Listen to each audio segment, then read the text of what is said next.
All right, welcome to the Explainer. Today, we're talking directly to you, the frustrated gym goer. And honestly, you know exactly who you are. You're in the gym 5, maybe even 6 days a week, grinding it out, sweating buckets, constantly sore, but when you look in the mirror, your physique just isn't changing. You feel like you're putting in all this intense work, but remaining totally stagnant. Well, today, we're gonna fix that. Okay, let's dive right into this. So, who actually gets better results, the 6-day grinder or the 3-day minimalist? It sounds like a total trick question, right? Because we've been conditioned to believe that more is always, always better. But the paradox of building muscle is that the minimalist often achieves significantly more muscle density and a much better aesthetic, literally by doing less. And that brings us to the whole core of what we're unpacking today. It's called the Hero Project Philosophy from Sparkz channel. It's a radical shift away from those traditional, exhausting, high-volume routines.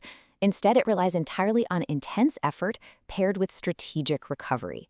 The crazy part we're going to explore is that saving time in the gym, actually training fewer days, accelerates your results, provided you do it right. Here's the blueprint we're going through today. First, the theater lifting trap. Second, entering the growth zone. Third, the 3-day superhero split. Fourth, the compound lift blueprint. Fifth, fuel, protein, and hydration. And finally, number 6, the ultimate cheat code. Let's get into it. The number 1, the theater lifting trap. We absolutely have to expose the biggest issue plaguing everyday lifters right now, theater lifting. This is when you're moving weights, sweating, and getting a good pump without actually challenging the muscle enough to force an adaptation. Think about it like this. Sitting in a library for 6 hours doesn't magically make you smart if you aren't actually reading a book, right?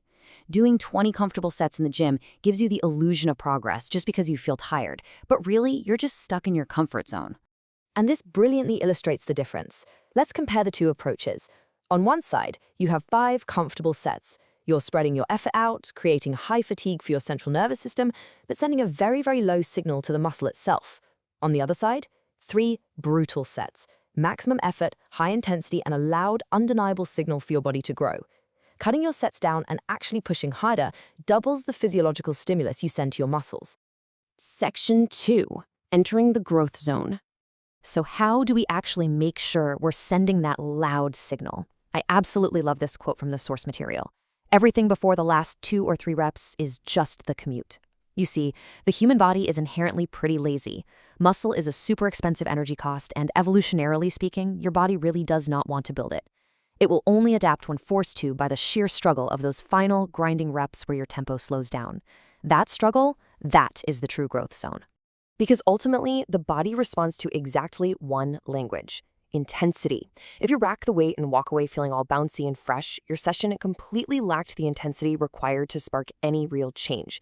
Getting incredibly uncomfortable on those final reps is literally the only way to tell your body that it needs to build a bigger engine. Section 3, the 3-day superhero split. Now, what's really interesting about this schedule is how it's designed to fit your actual life while building that aesthetic V-taper. Notice the rhythm here: upper body on Monday, lower body on Wednesday, and upper body again on Friday. But look at Tuesday, Thursday, and the weekend. They aren't just days off, they're growth days.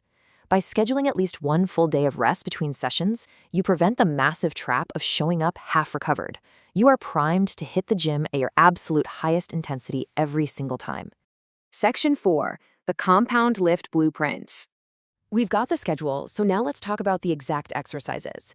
Your core movements are incline press, dips, pull-ups, rows, overhead press, and squats.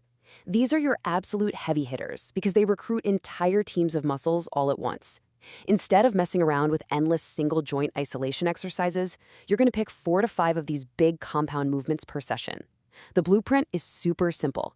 Do 1 warm-up set to groove the movement, and then hit 3 working sets taken to absolute failure, or maybe just 1 rep short of it. And here is a massive rule for this split: 45 minutes. That is the strict time limit for these sessions. I mean it. This isn't a hangout. You get in, you limit your rest between sets to 90 seconds, you completely ignore your phone, and you get out. The gym provides the signal to grow. You don't need to live there to get the results. Section 5, fuel, protein, and hydration. Because what happens when you leave the gym? Well, while your 45 minutes provided the spark, your kitchen and your water bottle provide the actual physical building blocks. You lose roughly a liter of water for every single hour you're training. If you don't aggressively replace that, it acts like a built-in performance nerf. Your focus disappears, muscle cramps set in, and suddenly the weights feel twice as heavy. So bring a water bottle. Don't let dehydration kill an otherwise intense session. You also absolutely have to be aiming for 1.6 to 2.0 grams of protein per kilogram of body weight every single day. This is totally non-negotiable, guys. Lifting weights just tells your body to get stronger. Protein gives your body the physical tools to actually do it. Plus, processing that protein quietly boosts your metabolism through digestion, and it keeps you full, which helps you fight off those junk food cravings. And finally, Section 6, the ultimate cheat code. Let's move to and see how this all builds together. We have the workout and the fuel, but progressive overload is the final mechanism required for long-term results. First up, lock in perfect form. 10 clean reps will always beat 4 chaotic ego lifting reps. Second, beat last week. Add 1 rep, 2 kilos, or even just slow down your tempo.